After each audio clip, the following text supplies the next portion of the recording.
व्यावहारिक मराठीची आवश्यकता आहे का? आणि त्या अनुषंगानं मराठी विभाग प्रमुख यांनी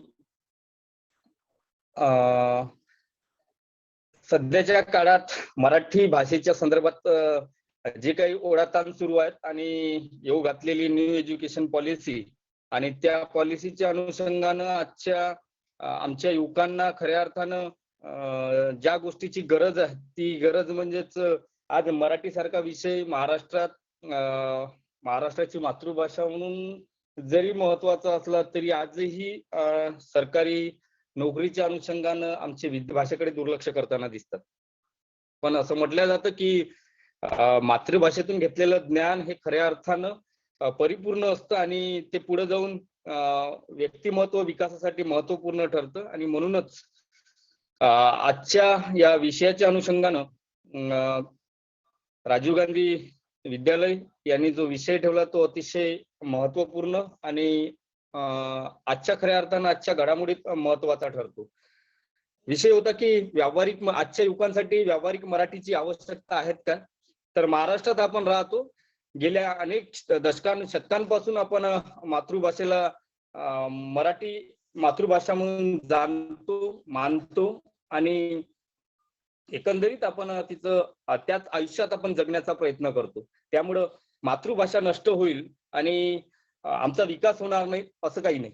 पण आजच्या कालखंडात खऱ्या अर्थानं जागतिकीकरणाचं युग असल्या कारणानं आमच्या युवकांना आणि आमच्या पालकांना सुद्धा वाटतं की आमच्या मुलांनी इंग्रजीमध्ये एज्युकेशन घ्यावं आणि इंग्रजीमध्ये मोठ्या प्रमाणात इंग्रजीसारखं एज्युकेशन घेऊन मोठ्या प्रमाणात आपल्याला नोकरीच्या संध्या उपलब्ध होतील अशी एक भ्रामक कल्पना आजच्या पालकांमध्ये आणि आमच्या विद्यार्थ्यांमध्ये सुद्धा आहे.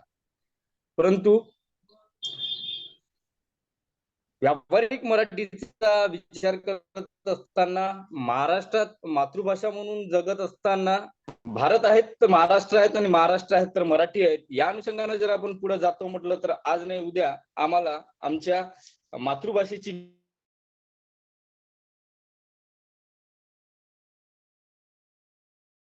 तर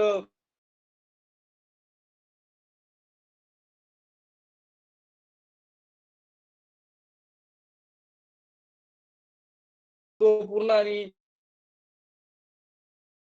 मूलगामी स्वरूपाचा त्याकडे एकंदरीत विचार करून पाहावं लागतं की नेमकी आमची मातृभाषा अटकली कुठं आहे. आमची मातृभाषा आज कानवेटच्या जगामध्ये हिरावत चालली आहे. आज आमचे पालकवर्ग, आमचा विद्यार्थी सरकारच्या अनियमित धोरणामुळं आज मातृभाषेकडे दुर्लक्ष झाल्याचं आपल्याला दिसून येते. कारण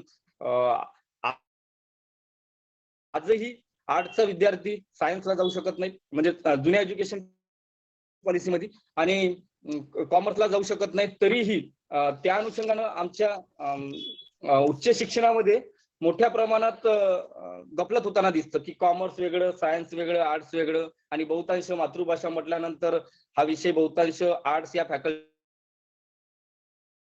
जास्त लावला जातो. परंतु तुमच्या महाविद्यालयात आणि एकंदरीत ज्या कॉमर्स आणि सायन्स विभागामध्ये मराठी आहेत, आपण जनरली सर्व विद्यार्थी सहसा सायन्सचे विद्यार्थी मराठीचा क्लास करायला थोडीशी अडचण जातो, करायला पाहत नाही. का करायला पाहत नाही याचं उत्तर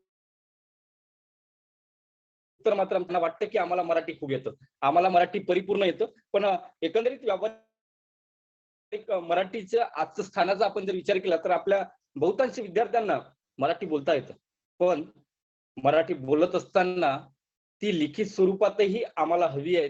त्याचा जर आम्ही विचार केला तर आमच्या विद्यार्थ्यांना मराठी येतं, पण आजही आम्ही जर विचार केला की मराठी येतं रे बाबा तुला, पण सांगत असताना जर खरंच मराठी येतं, म्हणजे आमच्या विद्यार्थ्यांना आजही बाराखडी इंग्रजीची विचारली तर ए पासून झेड पर्यंत आम्हाला पाठ आहे. आमचा प्रत्येक विद्यार्थी एबीसीडी पूर्ण सांगू शकतो, पण आजही मराठीचं व्याकरण विचारलं, मराठीची बाराखडी विचारली तर आजही आमचा विद्यार्थी त्याचं उत्तर देऊ शकत नाही. आणि तरीही तो म्हणतो की मराठी खूप सोपी आहे. आमच्या विद्यार्थ्याला मराठीची बाराखडी येत नाही, पण त्या अनुषंगाने त्याला मराठी खूप सोपी वाटतं. आणि म्हणूनच व्यावहारिक मराठीचा विचार करत असताना की आजच्या जगात आम्हाला व्यावहारिक मराठी समजून घेत असताना त्याचं स्वरूप समजून घेणं गरजेचं आहे. मराठी म्हणजे केवळ व्याकरण नाही, मराठी म्हणजेच केवळ बाराखडी नाही. जुन्या पद्धतीनं आपण नेहमी म्हणतो की मराठी सारख्या विषयात करिअर करत असताना किंवा मराठीची परीक्षा देत असताना आमची हँडरायटिंग खूप चांगली पाहिजे, आमचं व्याकरणिक खूप चांगलं पाहिजे. आणि ते जर चांगलं असेल तर आम्ही मराठी सारख्या विषयात किंवा लिटरेचरमध्ये चांगल्यात चांगले मार्क्स घेऊ शकतो. परंतु सरच आपला हा गैरसमज आणि या गैरसमजाच्या माध्यमातून आम्ही ज्या पद्धतीनं आम्ही मराठीकडे बघतो की केवळ व्याकरण म्हणजे मराठी नाही, तर मराठी सारखा विषय घेऊन खूप चांगल्या चांगल्या सरकारी नोकऱ्यांकडे आम्हाला जाता येतं. स्तंभलेखन आहेत, नाट्यक्षेत्र आहेत, चित्रपट क्षेत्र आहेत, मोठमोठ्या चांगल्या चांगल्या पटकथा आपल्या चित्रपटात आलेल्या आहेत. नटरंगसारखा चित्रपट, नटरंगसारख्या कादंबरीवरून आलेला आहेत. म्हणजे करिअर करायचं म्हणजे तर आम्हाला मराठी सारखा विषय घेऊन करिअरच्या अनेक संधी आहेत. विश्वास नांगरे पाटलाचं नाव आपल्या सर्वांना माहित आहे की ज्यांनी सायन्सचा विद्यार्थी सरतेशेवटी मराठी सारख्या विषयातून तो एक्झाम पास करतो आणि आज महाराष्ट्रात मोठ्या पदावर तो काम करतो. म्हणजेच विश्वास नांगरे पाटील झालं, भारत आंधळे झालं, की ज्यांच्या एकूणच आत्मचरित्र आपण बघितलं तर आपल्याला लक्षात येतं की हे लोक केवळ सायन्स, कॉमर्स अशी विभागणी न करता मातृभाषेला त्यांनी महत्व दिलं आणि मातृभाषेतून त्यांनी युपीएससी सारखे पेपर, एमपीएससी सारखे पेपर देऊन त्यांनी त्या क्रॅक केल्या. आणि म्हणून आपल्या सर्व विद्यार्थ्यांना विनंती आहे की आपण मराठीकडे केवळ व्याकरणिक दृष्ट्या बघू नये, तर व्यावहारिक दृष्ट्या आपल्याला बघता आलं पाहिजे. मग व्यावहारिक दृष्ट्या बघायचं तर आजच्या क्षेत्रात आम्हाला कुठे जाता येऊ शकतं मराठी सारखा विषय घेऊन, तर मराठी सारखा विषय घेऊन आम्हाला चांगल्यात चांगला वार्ताहर बनता येतं, चांगली पटकथा आम्हाला लिहिता येऊ शकतं, चांगले नाटकं आम्हाला सादर करता येऊ शकतं. आम्हाला द्विभाषिक म्हणून मोठमोठ्या बाहेरच्या राज्यामध्ये आम्हाला जाऊन आम्हाला द्विभाषिक सारखं काम करता येऊ शकतं. अशा अनेक चांगलं साहित्य जर आम्हाला लिहिता येत असेल तर अनेक असे साहित्यिक आहेत की जे केवळ त्या साहित्याच्या जोरावर मोठे झालेले आहेत. म्हणजे सलमान रझी सारखं आपण इंग्रजी साहित्यातलं नाव घेतलं तर केवळ साहित्याच्या जोरावर त्या माणसाने आपलं स्वतःचं नाव कमवलं. मराठीत आपण विचार केला तर भालचंद्र नेमाळेसारखा कादंबरीकार जो आपल्या साहित्यानं स्वतःचं विश्व उंच केलं. नागराज मुंदडे सारखा माणूस जो आता दिग्दर्शक आणि नायक म्हणून काम करतो, त्यांनी सुद्धा सुरुवातीच्या काळात मोठ्या प्रमाणात साहित्यिक म्हणून प्रसिद्धी मिळवली. आपल्याला एकंदरीत व्यावहारिक मराठीचं स्वरूप जर समजून घ्यायचं असेल तर आम्हाला ते व्याकरणापुरतं मर्यादित करून चालणार नाही, तर आम्हाला या व्यावहारिक अभ्यासक्रमाची गरज का भासली असाही विचार आम्हाला करावा लागेल. मग आम्हाला वेगवेगळ्या क्षेत्राकडे कशा पद्धतीनं जाता येईल आणि त्या पद्धतीनं आम्हाला सकाळी घेऊन जा म्हणतो एकंदरीत हा एकंदरीत माझं कसं आहे, मी कॉलेजला मला येतोच हे नाही. कसं मला साहेबांनी बोलत आम्हाला चालला जात करावं लागेल आणि गुडबंडे कुठेही आहे त्यावेळेला म्हणलं कॉलेजला येतेच.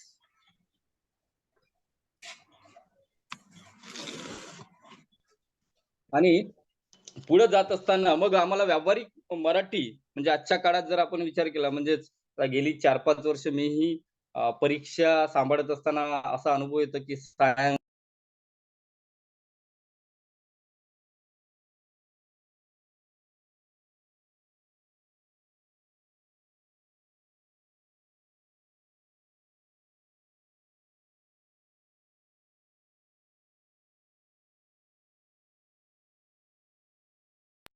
एकंदरीत जीवनाकडे बघत असताना व्यावहारिक मराठी घेऊन महाराष्ट्रात राहत असताना आम्हाला अनेक व्यवहार मराठीमध्ये करायचे आहेत आणि ते करत असताना शेवटी आपली मातृभाषा महत्वाची आहे. कारण शेवटी आजही इंग्रजी सारखा विषय आमच्यासारख्या पिढीला त्यावेळेस भीती वाटायची की आजही आम्ही इंग्रजीच्या प्रश्नाचे उत्तर सोडवत असताना आजही त्या प्रश्नाचं मराठीत ट्रान्सलेशन करतो आणि त्यानंतर त्याचं मराठीत उत्तर शोधतो आणि नंतर त्याचं पुन्हा इंग्रजीत ट्रान्सलेशन करतो. ही आमची इंग्रजीची पद्धत आहे आणि मराठीचा विचार केला तर आम्हाला सरसकट आम्ही आमच्या पद्धतीनंच पुढे जाण्याचा प्रयत्न करतो. आणि म्हणून व्यावहारिक मराठी केवळ व्याकरण हा मुद्दा बाजूला सोडून आम्हाला मराठी समजून घ्यावी लागेल.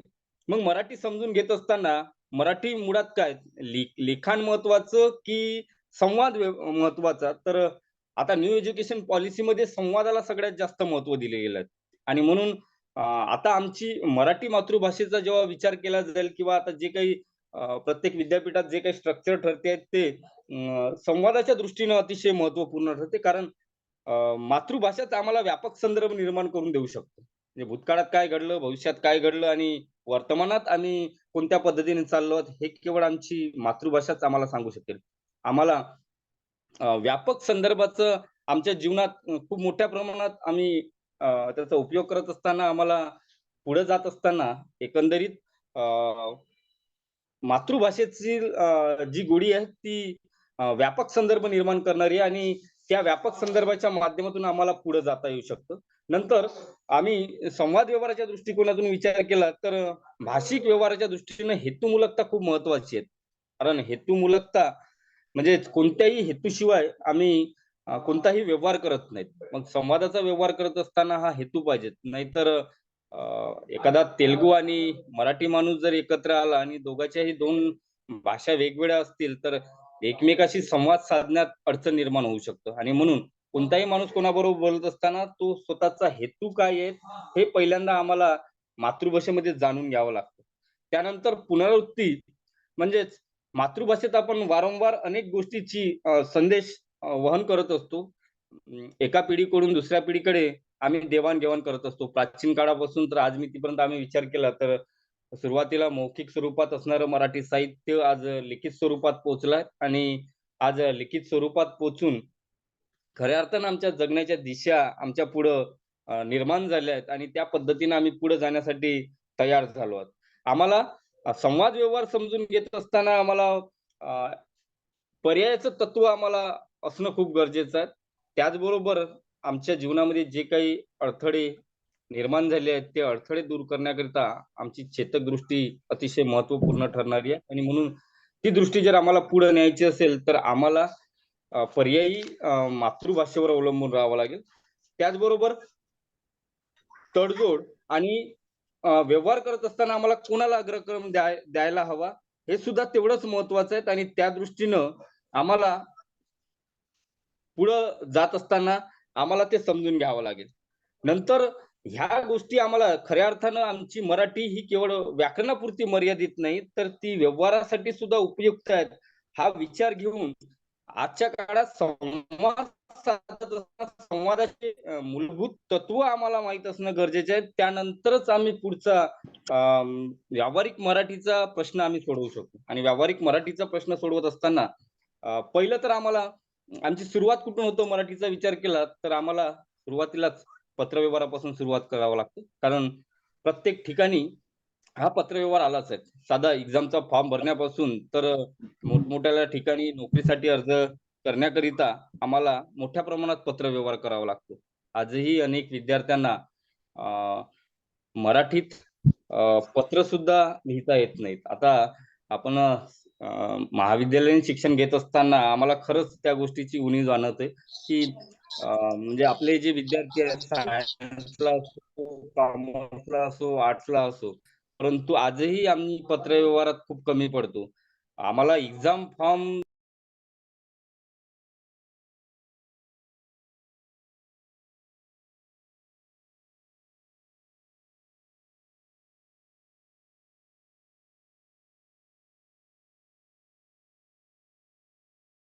असतं, की एखाद्या नोकरीसाठीही अर्ज करत असताना म्हणजे आमच्या मुलाला अर्ज सुद्धा करता येत नाहीत.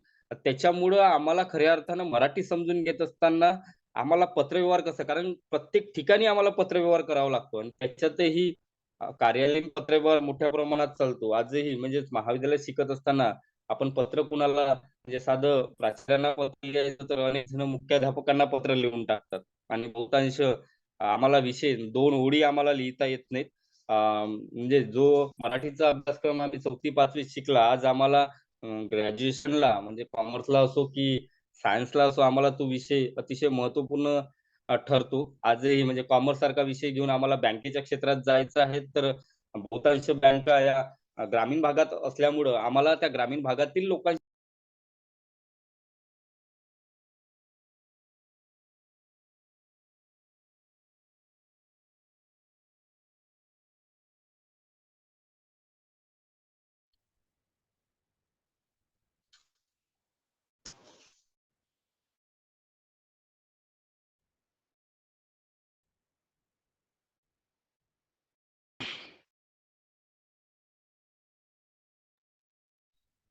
आवाज येतो?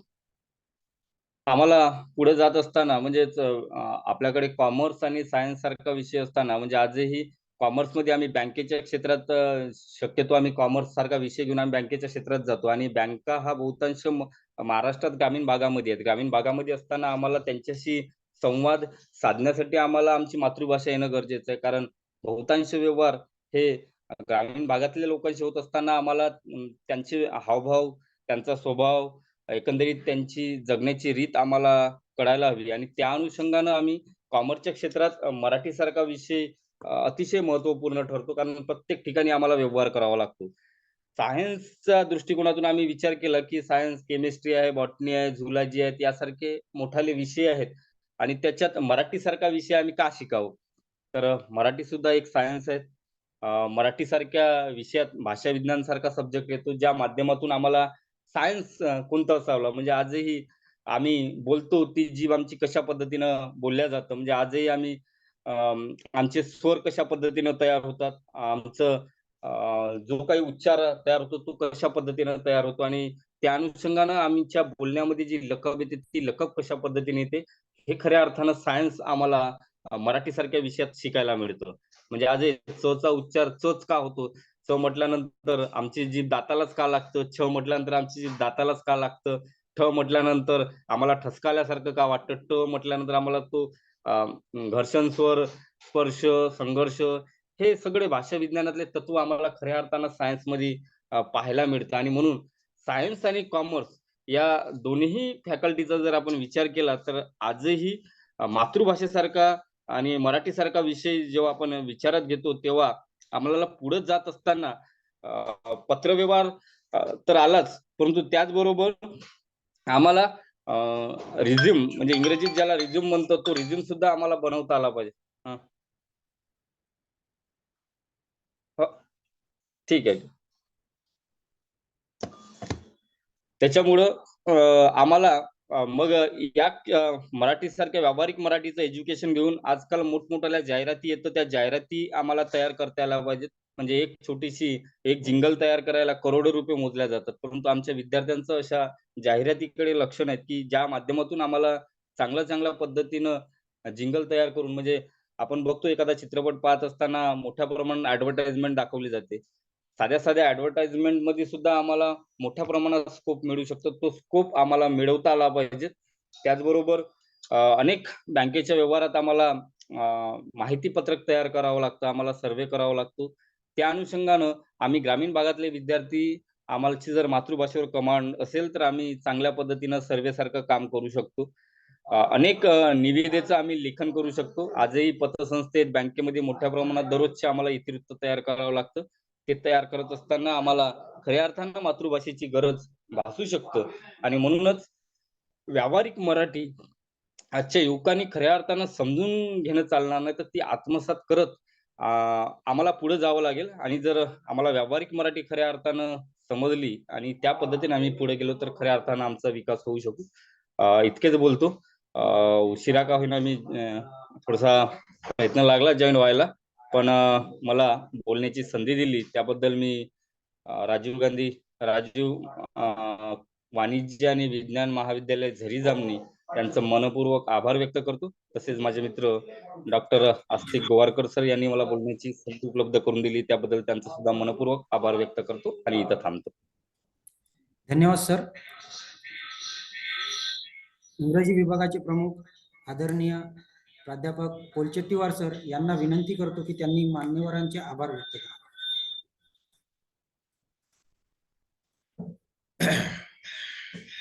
धन्यवाद सर.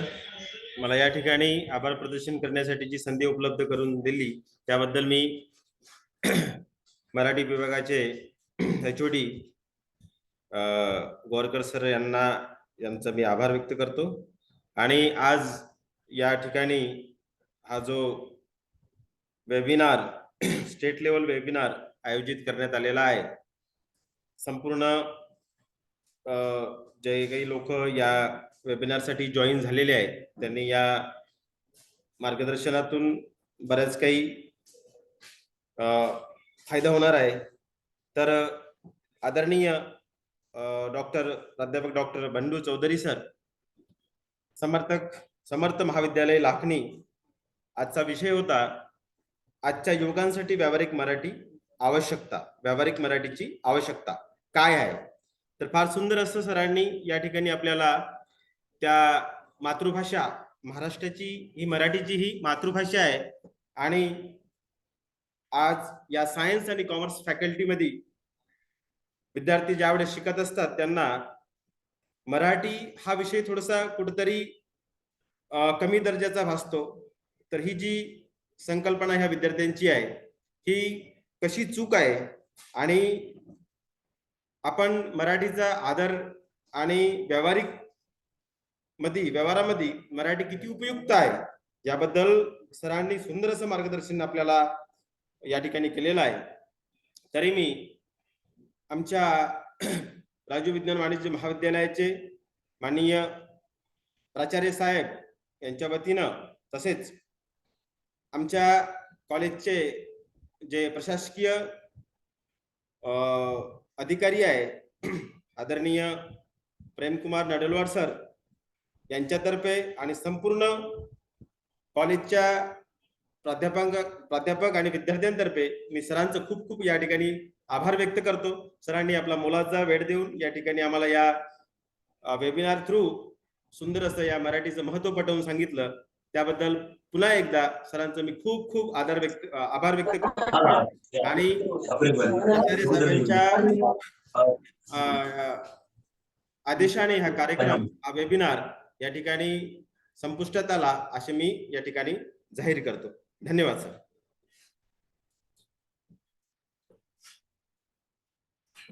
धन्यवाद सर. गोड असले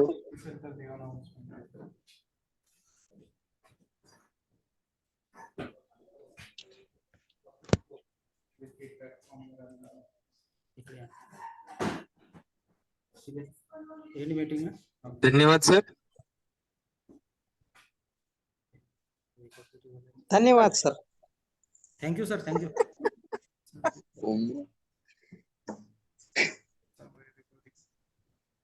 अति सुंदर प्रकारे सरांनी